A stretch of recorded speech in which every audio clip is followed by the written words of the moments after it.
Hey everybody, it's Greg Rice. We're here in the Bucket, Pawtucket, Rhode Island. And today we're in Nexus's own office, right? And you might be thinking, doesn't matter what type of office I have, as long as I have somewhere with a computer and I can answer to customers. Well, not so much in this business.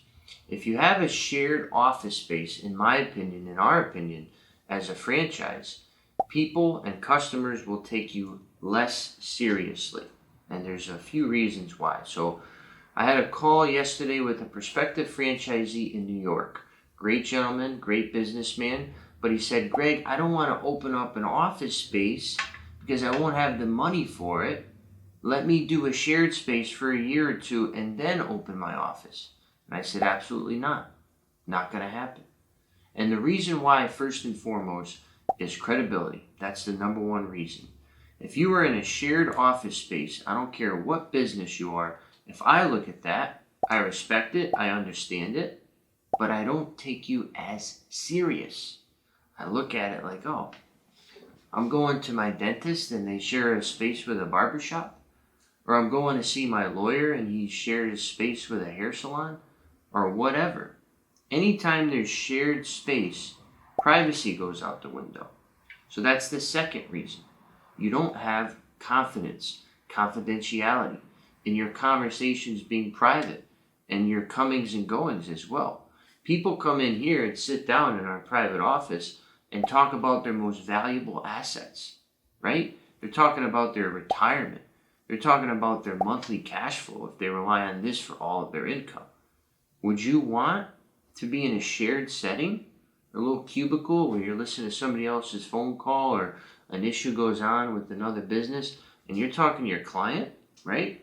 So that's why we have always been adamant from day one that you need to have your own space.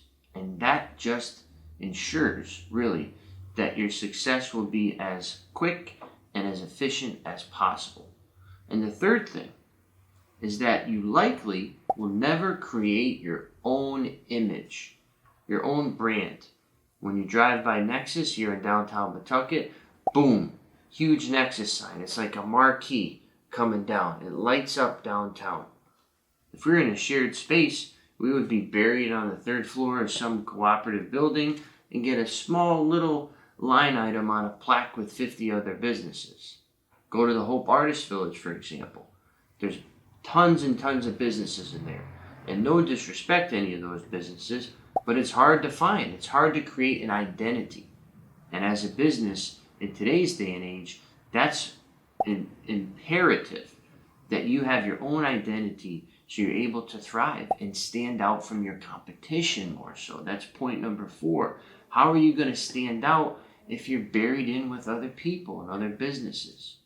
So really take a step back and look at it and say, okay, I can save money by going into a shared space.